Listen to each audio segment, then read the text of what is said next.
আপনারা সবাই জানেন শরীফ ওসমান হাদি আজকে সারা বাংলাদেশের প্রত্যেকটা মানুষের কলিজায় নাড়া দিয়েছে। কথা বলেন ঠিক কিনা?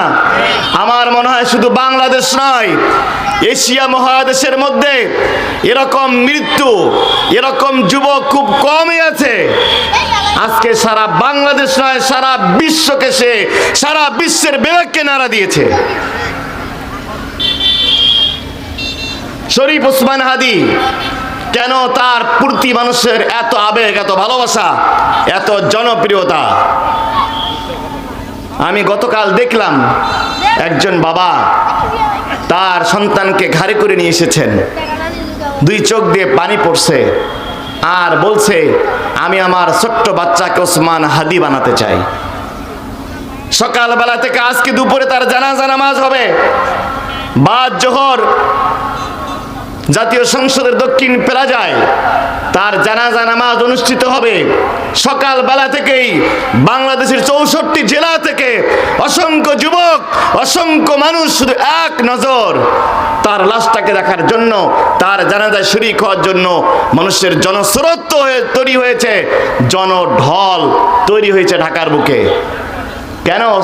ওসমানের প্রতি এত ভালোবাসা।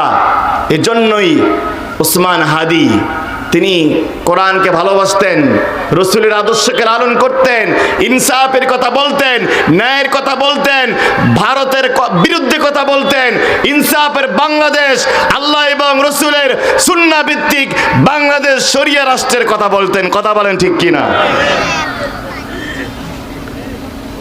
আমরা সরকারকে স্পষ্ট করে বলতে চাই, ডক্টর মোহাম্মদ ইউনূসের সরকার কোনো দলীয় সরকার নয়। আপনি জুলাইয়ের 2000 শহীদের রক্তের উপরে আপনি ক্ষমতায় বসেছেন। যদি জুলাই যোদ্ধাদের নিরাপত্তা দিতে না পারেন, এই গদি আপনাকে ছেড়ে দিতে হবে।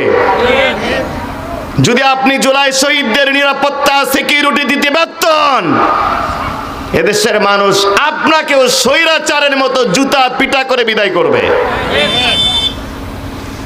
আজকে এক শ্রেণীর ছাগলের 3 নাম্বার বাচ্চা, ওরা ডেইলি স্টার আর প্রথম আলোর জন্য মায়া কান্না করতেছে। তার কারণ ডেইলি স্টার আর প্রথম আলো ভারতের 5 আটা গোলাম। ওদের বাবা, ওদের দাদার পত্রিকা এটা। একটা যুবক ছেলের জীবন চলে গেল, ছোট্ট তার মেয়েটা। আহারে, ওসমান হাদি বলে গিয়েছে, আমি মারা গেলে আমার সন্তানটাকে দেখে রাখেন। তিনি বলে গিয়েছেন যে লড়াইটা আমি শুরু করে গেলাম, আমি মরে গেলে আমার সন্তান এই লড়াই চালিয়ে যাবে। আমার অবর্তমানে আমার সন্তান আমার লড়াই চালিয়ে যাবে। আপনার প্রথম আলোর জন্য মায়া কান্না হয়, ছায়ানটের জন্য মায়া কান্না হয়, ডেইলি স্টারের জন্য মায়া কান্না হয়। একটা বারো আপনি ওসমান হাদির ছোট্ট মেয়েটার কথা ভাবতে পারেন না? গভীর রাত্রি বেলায় যে লোকটাকে খুন করলেন তার বাড়ির সামনে গিয়ে দাঁড়ান। যারা তোমরা মানুষ হত্যা করো, যারা মানুষকে খুন করো, মানুষকে গুলি করো, মানুষের উপর জুলুম করো, যাকে হত্যা করেছ, রাত 3টার সময় সেই বাড়ির পাশে গিয়ে দাঁড়াও, একটু তার মায়ের আহাজারিটা শোনো।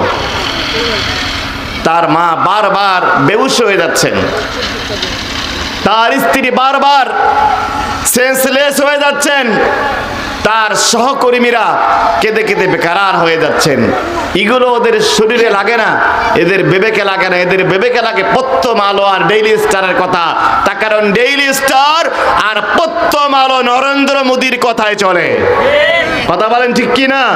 নরেন্দ্র মোদীর কোনো কথা, নরেন্দ্র মোদীর কোনো বন্ধু আগামীর বাংলাদেশে আমরা দেখতে চাই না। কথা বলেন ঠিক কিনা? আমার ভাইরা, ওসমান হাদি সম্পর্কে আমাদের দাবি হচ্ছে, ওসমান হাদিকে বিদ্রোহী কবির পাশে বিদ্রোহী এক নেতার কবর দিতে হবে। সরকার মেনে নিয়েছে, আমাদের দ্বিতীয় দাবি হচ্ছে শাহবাগ চত্বরের নাম শহীদ ওসমান হাদি চত্বর রাখতে হবে। তার কারণ বিপ্লবীরা যখন সেখানে জমায়েত হবে, যখনই কেউ স্বৈরাচার হয়ে উঠবে, যখনই কেউ মানুষের উপর নির্যাতন করবে, শাহবাগে গিয়ে সবার আগে যেন শরীফ ওসমান হাদির কথা মনে পড়ে। আমাদের একজন শরীফ ওসমান হাদি ছিল, ঠিক কি না? সরকার এখনো সিদ্ধান্ত নেয়নি। আমরা সরকারের কাছে দাবি জানাচ্ছি অনতি বিলম্বে শরীফ ওসমান হাদির নামে শাহবাগ চত্বরের নাম ঘোষণা করতে হবে। চরমনাইয়ের সম্মানিত পীর সাহেব তিনি সবার আগে দাবি তুলেছেন, সবাই আমরা এই দাবির সাথে একমত। তৃতীয় নাম্বার দাবি হচ্ছে শরীফ ওসমান হাদির খুনিদেরকে অনতি বিলম্বে ফাঁসির কাস্টে ঝুলাতে হবে, ঠিক কি না? দেশে এত গোয়েন্দা সংস্থা, এত গোয়েন্দা সংস্থা, কাজ কি এদের? শুধু ফায়ার সার্ভিসের আগুন লাগলে সেখানে ছুটে যাবে, এটাই কাজ এদের? দেখবেন আগুন লাগলে সব ছুটে যায়। আর্মি এত, এনএসএফ, আপনার DGFI, police, army, BGB, RAB, দেশ ভর্তি এত নজরদারি, এরপর ময়মনসিংহের আপনার হালুয়া ঘাট দিয়ে কিভাবে খুনিরা পালিয়ে গেল, এর জবাব এই সরকারকে, আইন উপদেষ্টা আসিফ নজরুলকে দিতে হবে। কথা বলেন ঠিক কি না? আমরা কোনো বিলম্ব দেখতে চাই না।